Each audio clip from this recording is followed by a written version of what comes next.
Welcome back to the channel. Today, we're taking a step back in time to revisit the cast of Bewitched, the legendary TV show that enchanted millions from 1964 to 1972. But behind the magic and charm, many of the actors' lives took unexpected turns, from great success to heartbreaking tragedy. So where are they now in 2025? Join us as we explore the then and now journeys of the stars who once brought magic to our screens. If you enjoy content like this, don't forget to like, subscribe, and hit the notification bell. Sandra Gould, the iconic nosy neighbor, and the real-life loneliness behind the laughter. For many classic TV fans, Sandra Gould is best remembered as the second actress to portray Gladys Kravitz, the ever-snooping, wildly exasperated neighbor on Bewitched. With her high-pitched voice, exaggerated facial expressions, and knack for comedic timing, she turned the nosy neighbor trope into pure television gold. Gladys was constantly spying on Samantha and Darren, convinced that something supernatural was happening next door. Of course, she was absolutely right, but her husband Abner never believed her. Gould's portrayal of the character made Gladys Kravitz a legendary figure in sitcom history. Do you remember any of her funniest moments? Though Sandra Gould was beloved for her comedic roles, she struggled with being typecast. Prior to Bewitched, she had built a steady career in radio, film, and television, often playing quirky, fast-talking characters. While this secured her a long-running presence in Hollywood, it also limited the variety of roles she was offered. She continued working in television and voice acting, lending her talents to animated series and commercials, but she never quite escaped the shadow of Gladys Kravitz. Do you think being famous for one role is a blessing or a curse for an actor? Behind the scenes, Gould's life had its share of hardships. After the passing of her husband, Larry Burns, in 1975, she never remarried and lived the rest of her life without children. Despite her vibrant on-screen persona, her later years were relatively quiet, marked by solitude. However, she remained a dedicated performer and took pride in her work. Even though she was never a major Hollywood star, she managed to build a respectable fortune, with an estimated net worth of $1 million at the time of her passing. How do you think actors of her era coped with typecasting and limited opportunities? Sandra Gould passed away on July 20, 1999, at the age of 82, due to complications following a stroke. While she may no longer be with us, her legacy lives on through reruns of Bewitched and the countless comedic performances she left behind. Her portrayal of Gladys Kravitz continues to entertain audiences, proving that even a supporting character can leave an unforgettable mark on television history. What are some of your favorite memories of Gladys Kravitz on Bewitched? Agnes Moorehead, the enchanting Endora, a life of talent, tragedy, and mystery. Agnes Moorehead mesmerized audiences as Endora, Samantha's flamboyant and quick-witted mother in Bewitched.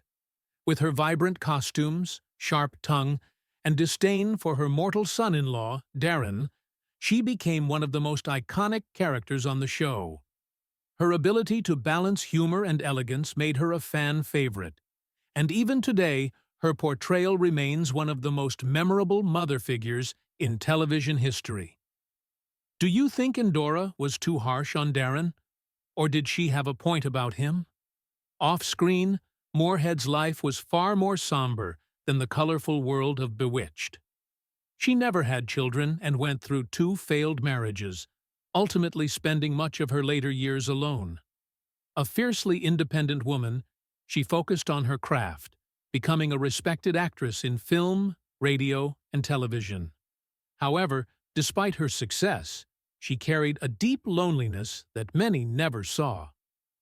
Do you think professional success can ever truly replace personal happiness?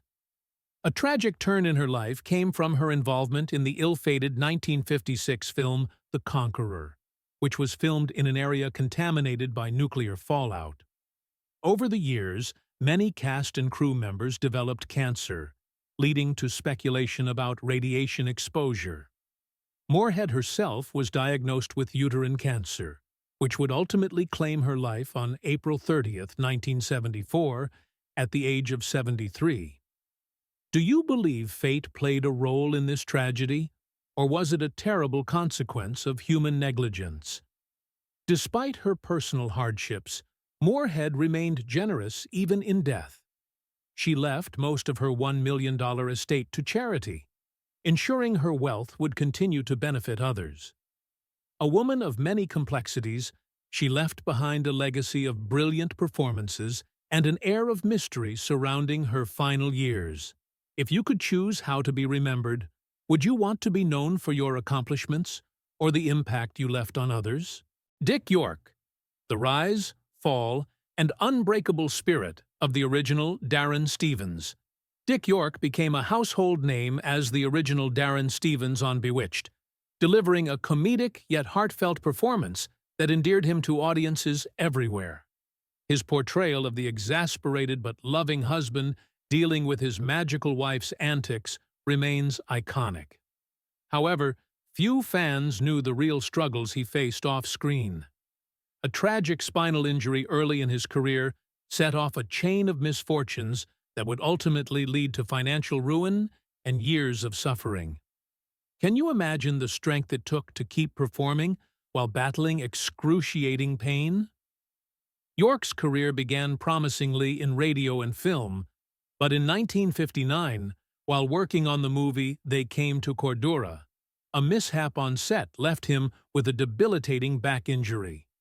Initially, he tried to manage the pain, but as the years went by, he became dependent on painkillers. By the time he was cast in Bewitched, his condition had worsened. Despite his immense talent and dedication, his health continued to deteriorate, forcing him to leave the show after 5 seasons. Do you think Hollywood should have done more to support him during his struggles? After leaving Bewitched, York's life took a heartbreaking turn. Unable to work due to chronic pain, he spiraled into financial ruin. The former television star, once a staple in American households, spent his final years battling poverty and illness. Dependent on an oxygen tank due to emphysema, he lived a quiet life with his wife, who remained by his side through it all. Even in his darkest moments, York devoted himself to charity work, trying to help others despite having little himself. Isn't it remarkable how some people continue giving, even when they have so little left? On February 20th, 1992, Dick York passed away at the age of 63, leaving behind a legacy of laughter, perseverance, and quiet resilience. Unlike many of his Hollywood peers, he had no fortune to leave behind. His financial struggles had left him with almost nothing. Yet, to fans of Bewitched, he remains irreplaceable. His version of Darren Stevens set the gold standard, and his off-screen hardships only highlight the strength of his character. If you could say one thing to Dick York today, what would it be?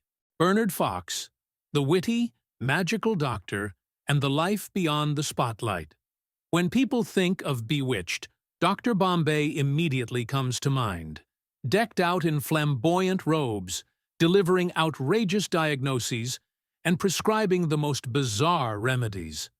Bernard Fox brought this quirky character to life with his signature charm, making him one of the show's most beloved recurring roles. Every time Dr. Bombay appeared, he added a spark of humor and eccentricity that fans couldn't get enough of.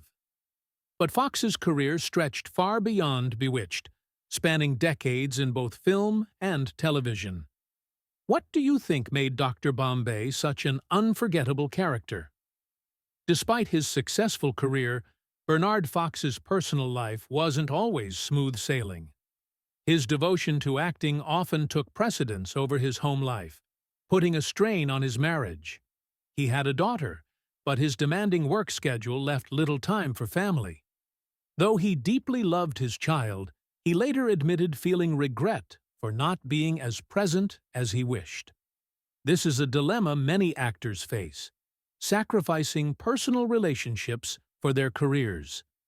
Do you think fame and success are worth the cost of missing out on time with loved ones? Even with the ups and downs of his personal life, Fox maintained his signature humor and optimism until the very end.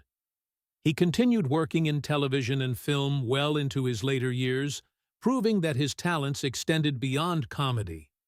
One of his last memorable roles was in Titanic, 1997, where he played Colonel Archibald Gracie IV. His longevity in Hollywood showcased his versatility, proving he was more than just a comedic actor. If you had the chance to meet Bernard Fox, what would you ask him about his decades-long career?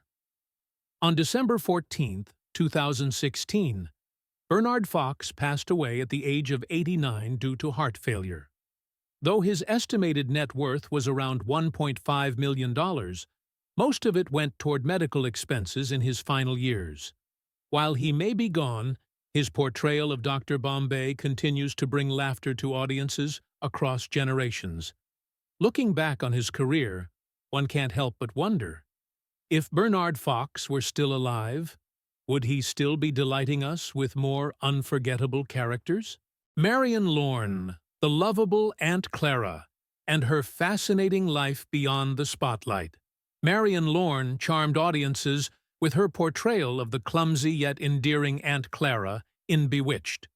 Her character, with her quirky collection of antique doorknobs and comically misfired spells, became an irreplaceable part of the show.